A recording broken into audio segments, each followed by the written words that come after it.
భక్తజన బంధువులందరికీ కూడా శ్రీ పరాభనామ సంవత్సర ఉగాది శుభాకాంక్షలు తెలియజేస్తున్నాము. ఉగాది యుగానికి ఆరంభం ఉగాది అని మనం నిర్వహించుకోవడం జరుగుతుంది. సనాతన భారతీయ సాంప్రదాయంలో మనకు అనేక పండగలు ఉన్నప్పటికీ కూడా ఉగాది యొక్క ప్రాశస్త్యం వేరు. కాలానుగుణంగా కాలాన్ని అంచనా వేస్తూ నిర్వహించుకునేటటువంటి పండగనే మనం ఉగాది అని అంటాము. అయితే భౌగోళికంగా సంభవిస్తున్నటువంటి మార్పులు, నక్షత్రాలు, గ్రహాల యొక్క గమనాన్ని అంచనా వేస్తూ వాటి ద్వారా వచ్చేటటువంటి శుభ అశుభ మొదలైనటువంటి ఫలితాలను తెలుసుకుంటూ ముందుకు సాగడమే ఉగాది యొక్క ప్రాశస్త్యం. అయితే ఈ ఉగాది పర్వదినాన్ని, ఉగాది పండగని ఎప్పుడు ఆచరణ చేయాలి, ఏ విధంగా నిర్వహించుకోవాలి అనేటటువంటి విషయాలు మనకు శాస్త్రంలో చాలా చక్కగా చెప్పడం జరిగింది. పక్ష సమాగ్రంతు తథా సూర్య దమే సతి. సంవత్సర ఆరంభంలో పూర్వతిథితో కూడినటువంటి పాడ్యమిని గ్రహించాలి. సూర్యోదయానికి ఏ రోజైతే పాడ్యమి తిథి వ్యాప్తమంటూ ఉన్నదో ఆ రోజు ఉగాది పండగ జరుపుకోవాలి అనేటటువంటిది శాస్త్రవచనము. అయితే కొన్ని సందర్భాలలో రిక్తతిథి అమావాస్యతో కూడినటువంటి పాడ్యమి వస్తుంది. అప్పుడు ఏం చేయాలి అంటే, ఈ సంవత్సరం అలాగే జరిగింది మనకు. అయితే మరుసటి రోజున సూర్యోదయానికి పాడ్యమి తిథి వ్యాప్తము లేనందువల్ల పూర్వతిథితో కూడినటువంటిది, అంటే అమావాస్య తదుపరి పాడ్యమి వచ్చినప్పటికీ కూడా అమావాస్య ఘడియలు ముగిసిన తర్వాత పాడ్యమి తిథి ఆరంభము నుంచి ఈ ఉగాది పండగను నిర్వహించుకోవాలి అని మనకు శాస్త్రం చెప్తుంది.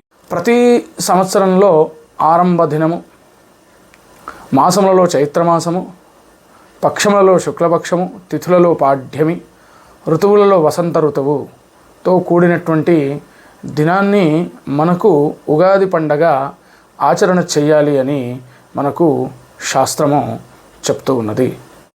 చైత్రశుక్ల సమారంభే జగతాం జగదీశ్వర అంటే ఈ రోజుననే బ్రహ్మదేవుడు సృష్టి కార్యాన్ని ఆరంభించినాడు కాబట్టి దీన్ని యుగానికి ఆరంభం యుగాది. కాలక్రమంలో ఇది ఉగాదిగా రూపాంతరం చెందింది. దీనిని మనం ఉగాదిగా ఆచరణ చేస్తున్నాము. అయితే ఈ ఉగాది పండుగను మన తెలుగు రాష్ట్రాల్లో చాలా ప్రత్యేకంగా, విశేషంగా ఆచరణ చేస్తారు. అయితే మరి ఈ ఉగాది రోజున ఏం చెయ్యాలి అంటే మనకు శాస్త్రంలో చాలా చక్కగా వివరించడం జరిగింది. ఉగాది రోజునే ఉషకాలం, ప్రాతకాలం అందే మేల్కొని అభ్యంగన స్నానం చేయాలి. ఆ తర్వాత నూతన వస్త్ర ధారణను చేయాలి. ఆ తర్వాత ఇంటిపైన ధ్వజాన్ని ఎగరవేయమంటున్నాడు. ధర్మధ్వజం అంటే ధ్వజం దేనికి చిహ్నము? విజయానికి సంకేతం. అంటే ఈ రాబోయేటటువంటి సంవత్సరం అంతా కూడా మనకు విజయాన్ని అందిస్తూ విజయపథంగా ముందుకు సాగాలి అని అర్థము. ఆ తర్వాత నింబ కుసుమ భక్షణం అని చెప్తున్నాడు. అంటే మనకు వ్యవహారంలో ఉగాది పచ్చడి అంటాం కదా, ఆ యొక్క ఉగాది పచ్చడిని తయారు చేసుకొని ముందుగా పరమేశ్వరుడికి నివేదన చేసిన తర్వాత ఆ ఉగాది పచ్చడిని ఆచరణ చేయాలి. దీనినే నింబ కుసుమ భక్షణం అని అంటారు. అయితే మరి ఉగాది పచ్చడి షడ్రుచుల సమ్మేళనం. ఇందులో మామిడికాయ, వేప పువ్వు, చింతపండు, ఉప్పు, బెల్లము, జీలకర్ర ఇలాంటివన్నీ కూడా మిశ్రమంగా మేళవించి ఉగాది పచ్చడిని తయారు చేస్తారు. ఈ ఉగాది పచ్చడి దేనికి సంకేతము అంటే, మన జీవితంలో అనేకమైనటువంటి దుఃఖాలు, కష్టాలు ఉంటాయి. అలాగే సుఖము, సంతోషము ఉంటుంది, దుఃఖము, దారిద్ర్యము. అలాగే మంచి సంపద, ఆయుష్ అంటే ఏది కూడా శాశ్వతం కాదు. షడ్రుచుల వలె మన జీవితము కూడా అనేకమైనటువంటి కష్టనష్టాలు, సుఖదుఖాలు, సుఖ సౌఖ్యాలు, లాభ నష్టాలు ఇలా మిళితమై ఉన్నది. ఏది ఉన్నా మనం వాటన్నిటిని జీర్ణించుకుంటూ ముందుకు సాగిపోవాలి అనేటటువంటి అర్థము మనకు ఉగాది పచ్చడి చెప్తూ ఉంది. అంటే ఇందులో విశేషమైనటువంటి ఒక ఆరోగ్య రహస్యం దాగి ఉంది. కాబట్టి సనాతన సంప్రదాయంలో మన పూర్వీకులు ఈ యొక్క పదార్థాలను నింబకుసుమ భక్షణంలో పొందుపరచడం అనేటటువంటిది జరిగింది. నింబం ఆరోగ్యం నయనేతి గుడం గుడతి రక్షిత అని చెప్పడం జరిగింది. అంటే వేప పువ్వు, ఈ వేప పువ్వును వాడడం ద్వారా మనకు 35 రకాలైనటువంటి రోగాలన్నీ తొలగిపోతాయి. కాబట్టి దేవతల వైద్యుడు ధన్వంతరి ఈ వేప చెట్టును ఉత్తమమైనటువంటి వృక్షంగా పేర్కొన్నాడు. అంతేకాదు ఈ వేప పువ్వును ఆరగించడం వల్ల జీర్ణకోశంలో ఉన్నటువంటి అజీర్ణానికి సంబంధించినటువంటి వ్యాధులన్నీ కూడా మనకు తొలగిపోతూ ఉన్నాయి. బెల్లము, మరి ఈ బెల్లం వల్ల ఉపయోగం ఏంది అంటే ఈ బెల్లము ఆరోగ్యాన్ని సంరక్షిస్తూ ఉంది.